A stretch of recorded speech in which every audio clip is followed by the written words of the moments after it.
안녕하세요. 매일 말씀 묵상 7월 29일 인사를 드립니다. 한 나무가 땅에 뿌리를 들고 또 이렇게 성장하고 있습니다.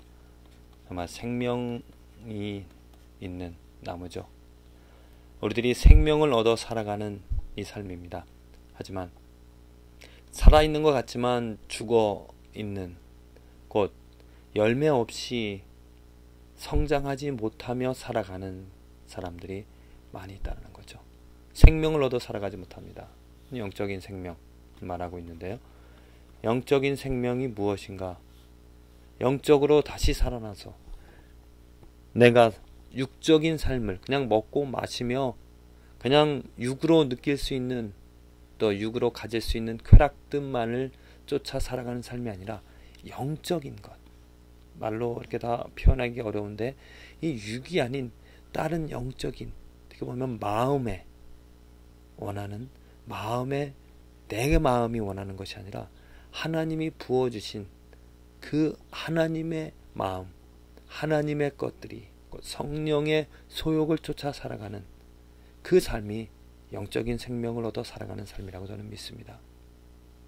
육적인 소망들, 육적인 마음, 쾌락을 쫓아 살아가는 삶은 멸망을 당하게 되어져 있습니다. 죽게 되어집니다. 하지만 성령의 소욕, 영적인 생명을 얻어 살아가는 삶에는 생명이 죽지 않고 영원히 살아갈 수 있는 그 능력을 얻게 되어집니다.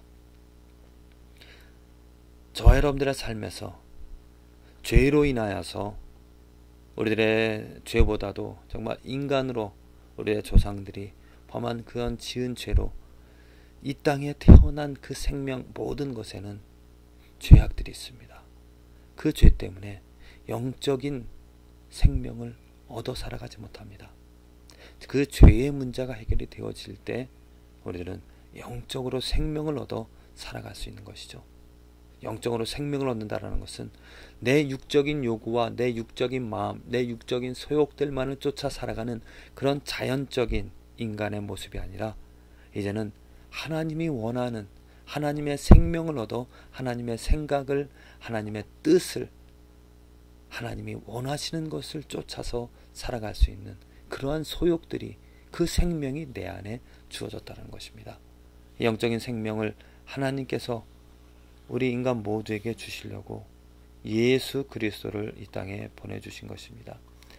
그래서 누구든지 예수를 알고 예수를 믿고 예수를 사랑하며 그 예수의 이름을 부르는 자는 영적인 생명을 얻어 살아갈 수 있다는 것입니다. 예수님께서 디모데에게 누굽니까? 갑자기 생각이 안 나는데요. 예수님께서 어떤 사람에게 말씀하시기를 너희는 거듭나야 하리라, 반드시 거듭나야 하리라 말씀하셨습니다. 거듭난다는 것, 영적인 생명을 얻어 살아가야 된다는 것입니다. 그냥 육적으로 즐기며 내가 원하는 내 마음의 소욕들만을 위하여 쫓아 살아가는 삶이 아니라 내가 이제 하나님의 생명을 얻어 하나님의 자녀로 거듭나야 된다는 말씀입니다. 왜냐? 나의 생명은 나의 것이 아니기 때문이죠. 내가 이 세상에 태어나는 것이 그냥 어떤 자연적인 일로 인하여서 내가 생명을 얻어 이 땅에 태어나서 살아가는 것이 아니라 하나님, 창조주, 이 세상의 주관자이신 그 하나님의 뜻에 의하여서 나는 이 땅에 태어났기 때문입니다. 곧 나의 주인은 하나님이라는 것입니다. 나의 주인이 하나님이기 때문에 내가 이 삶을 살아갈 때 하나님의 마음을, 하나님의 뜻을 얻어 하나님의 생명을 얻어 살아가야 한다는 겁니다. 그 생명의 길이, 그 거듭남의 길이 예수 그리스도로 인하여 우리들이 얻어지는 것이죠.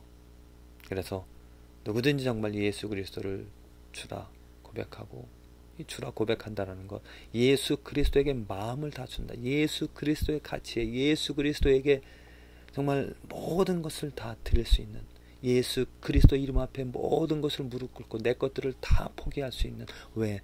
그분의 가치, 그분의 능력, 그분의 아름다움이 크기 때문에 오직 그것만이, 그 절대적인, 그 순수한, 그 아름다움만이 이 세상에 오직 유일한 가치가 있다는 것을 고백하게 되어지므로 이제 영적인 생명을 얻어 우리는 하루하루를 살아갈 수 있게 되어집니다.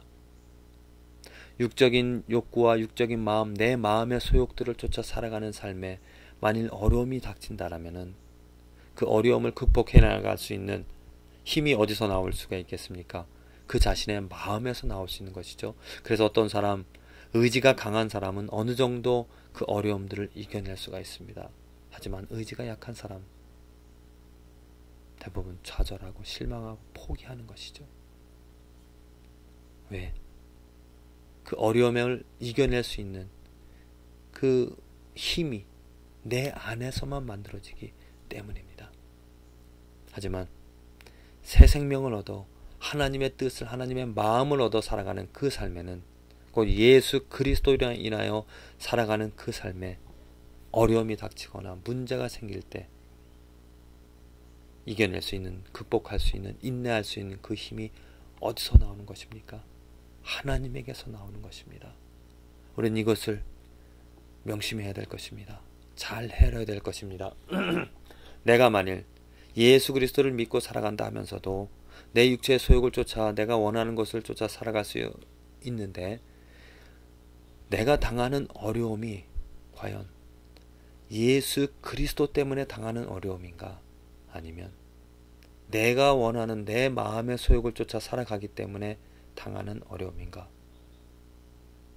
만일 예수 그리스도 때문에 당하는 어려움이라면 하나님께서 힘을 주십니다. 하나님께서 극복할 수 있는, 인내할 수 있는, 또 해결할 수 있는 지혜, 능력을 주시고 기적을, 그 문제에서 해결할 수 있는 기적을 맛보게 해주십니다. 왜? 예수 그리스도 때문에 생겨진 일이고 예수 그리스도로 말미암아 벌어진 일이기 때문에 예수 그리스도로 그 문제를 해결할 수 있는 것이죠. 그러나 만일 여전히 내가 예수 그리스도를 안다 하면서도 나의 욕심 때문에 어떠한 일이, 문제가 생겨진다면 그 문제에 대해서는 내가 해결해 나가야 되고 내가 이루어 나가야 되기 때문에 어려움을 당하게 되어집니다. 그런 일이 있을 때는 회개하고 내가 행한 것에 대하여서 정말 잘못한 것에 대해서 회개하고 돌이키면서 하나님의 도움을 구해야 되는 것이죠. 오늘 사도행전의 말씀 가운데서 16장 24절에서 25절의 말씀입니다. 그가 이러한 영을 받아 저희가 누구냐면은 바울과 실라입니다. 바울과 실라, 그들이 왜 옥에 갇혔냐면은 예수 그리스도로 인하여 기적을 일으켰습니다. 그 마술을 부리는 어떤 그 종을, 여자를, 악한 영이 들어간 것을 예수 그리스도 이름으로 쫓아냈습니다. 그랬더니 그 악한 영으로 그 마술을 일으키는 그 여자, 그 종으로 인하여서 그 주인들이 돈을 벌고 있었는데, 당장 그 마귀가, 악한 영이 떠나니까 마술을 하지 못하니까 그 주인들은 손해를 얻은 것이죠. 그래서 그들이 이 바울과 실라를 잡아다가 옥에 가두는, 자기들을 어렵게 했더라고 하면서 고소를 하여서 바울과 실라들이 옥에 갇혔습니다. 그래서 그들이 그 발을 착고에 채우고 든든히 채웠더니 밤중쯤 되어 바울과 실라가 기도하고 하나님을 찬미하며 죄수들이 듣더라. 자, 옥에 갇혀진다라는 것, 이게 좌절할 수밖에 없는 상황이죠. 어려움입니다. 어찌 보면은 불평할 수 있는 그런 상황입니다. 더 깊이 후회할 수 있는 그런 상황입니다. 하지만 그들이 후회하지 않고 좌절하지 않고 오히려 기도하고 소망을 가지고 하나님을 찬미하는 것, 감사할 수 있다는 것은 왜입니까? 그 이유를 찾아보면은 그들의 이러한 어려운 상황에 처해진 것이 무엇 때문에? 예수 그리스도 때문이었다라는 거죠. 예수님 때문에 옥에 갇혔습니다. 그래서 그들은 좌절하지 않았습니다. 좌절할 수가 없었습니다. 왜? 예수 그리스도의 이름 때문이죠. 그리고 이후에 또 보면은 그 예수 그리스도의 이름으로 말미암아 옥토가 흔들리고 그 묶여졌던 그 착고들이 다 풀어지는 그런 기적을 체험했던 것이죠. 이렇습니다. 이것이 바로 삶의 원리입니다. 예수 그리스도 인하여 당하는 어려움들, 시련, 환난, 고통들 좌절할 수가 없습니다. 그것을 아프다고 또 힘들다고 말할 수가 없습니다. 오히려 기쁨이 되어지고 감사함이 되어진다는 것이죠. 왜? 예수 그리스도 때문에 얻어지는, 당하는 일들이기 때문입니다. 또한 이후에 예수 그리스도의 이름으로 말미암아 승리를 극복하는, 해결되어지는 그러한 기적들을 체험할 수 있는 것입니다. 이게 바로 인생의 축복이 되어지는 것이죠. 만일 여러분들이 지금 당하는 모든 일들에 불평을 한다거나 불만족한다거나 감사하지 못한다라면은 그 연유를 살펴보면 내 마음의 소욕이고 내가 원하는 일들일 것입니다. 내가 진정으로 예수 그리스도만을 외치고 사랑하며 예수 그리스도만을 원한다라면은 그 모든 일에 자족할 수 있고 감사할 수 있게 되어집니다. 부디 저와 여러분들의 오늘의 삶, 이제 새롭게 시작하는 오늘의 삶에서 내가 진정으로 오직 예수 그리스도만을 원하고 예수 그리스도 인하여 살아가는 삶이 되어져서 당하는 모든 일에 대하여서 불평 불만하지 않는, 감사하는, 기뻐하는 삶이 되어지기를, 만일 여러분들이 당하는 그 모든 일에 불평 불만하여진다면 회개하는, 내가 예수 그리스도를 온전히 쫓지 못하였다라는 그러한 깨달음을 가지고 회개하고 돌아서서 이제는 십자가만을 바라보고 예수만을 즐거이 외치는, 그래서 감사와 기쁨과 인내가 또 그로 인하여 기적을 체험하는 저와 여러분들의 삶이 되어지기를 간절히 기도를 드립니다.